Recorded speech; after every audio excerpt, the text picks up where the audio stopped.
Welcome to Business Notes. I'm your host, Diane Bogino. Our guest today is Samantha Morris. Samantha is an enthusiastic business coach who works with women looking for more out of life. She wants to see women in business face their fears and grow confident, to love what technology can do, to embrace the storytelling of numbers, and to define what success means and how to have it. Samantha is also a successful business owner, brainstorming specialist, and nurturer of ideas. Samantha earned her bachelor's degree in business while raising her five children and renovating her home. So she knows what it feels like to be overwhelmed. Samantha has a military background where she learned to be highly creative within frameworks to become known for her out of the box thinking. Samantha loves to share her knowledge through her blog, as a podcast guest, and through her international speaking engagements, where she shares the ups and downs of business ownership, motherhood, being married to your business partner, and leadership. Here's Samantha to tell us about her Fempire and why the future is female.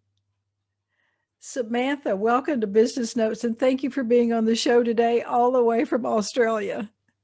Thank you so much for speaking with me today, Diane. You have an interesting career, interesting website, but why do you work only with women? Well, Diane, my work history and even growing up as a child, I've been surrounded by male influence. I was in the military, which is obviously a very male-dominated arena to be working in. When I was growing up, I was influenced by three older brothers. So I hadn't been around female energy a lot. And I reached a point where I was thinking, my children are growing up now, what's next for me? And I have four daughters.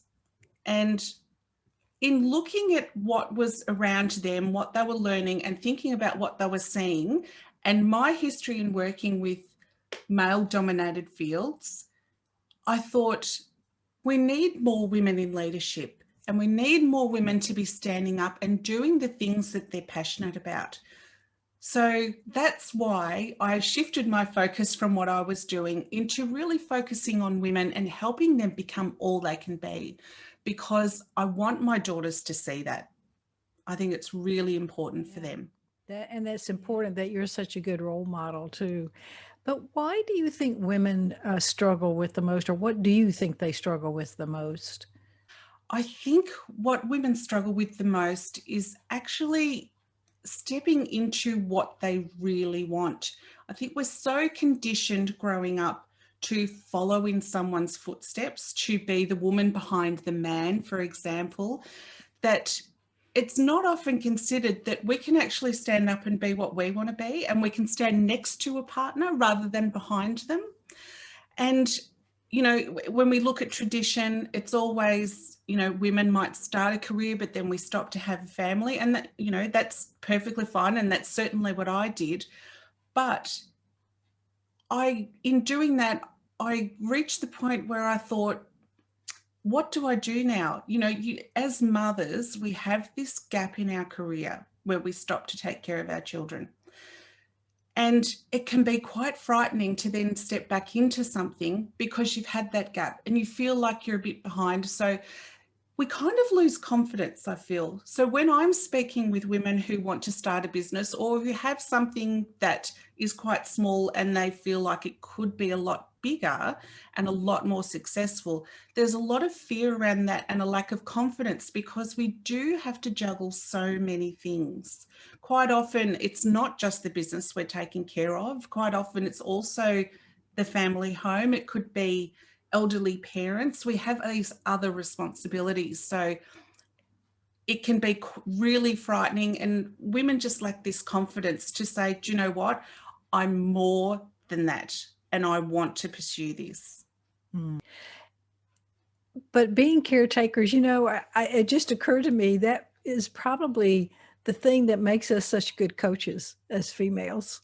It does. And I feel like this has been a really enlightening experience for me working with women, because it's such a different relationship that you have working with women. And you know, this misconception that there is out there that women are catty and they fight and they're all going against each other. It's not true, Diane, is it? It's just not true. I've worked with some of the most amazing female organisations. The support, the nurturing, and the real understanding of when you're conflicted between work and outside commitments makes all the difference to the performance that you can get out of people. So being in that environment, I found was so much more satisfying. I had some great female bosses too when I was in the corporate world, so I was fortunate.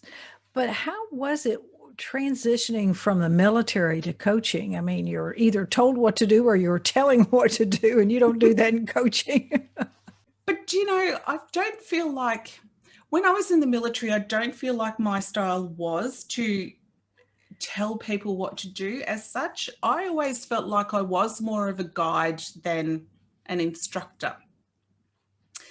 So, and there are certainly those people in the military, don't get me wrong, and I have the greatest respect for them because they know what they're doing and they're very forthright and they're very commanding, but that's not been me, and that's never been me.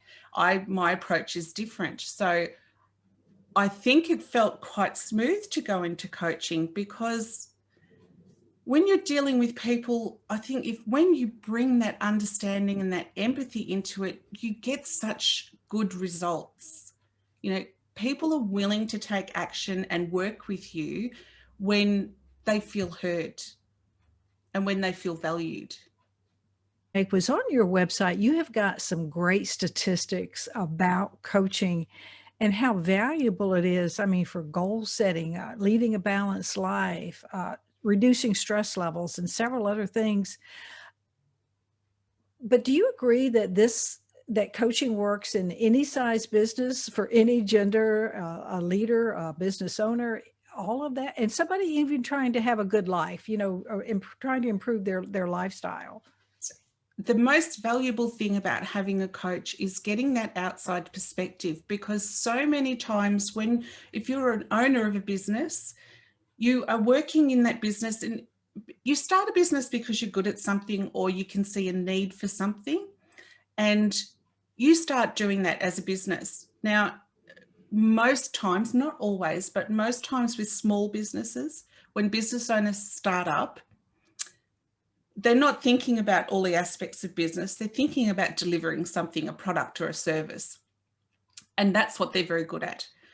So when it comes to all the other aspects of business, such as marketing, such as looking after finances, quite often a business owner may be good in one of those areas, but it's rare that they've got the training and experience in all of them.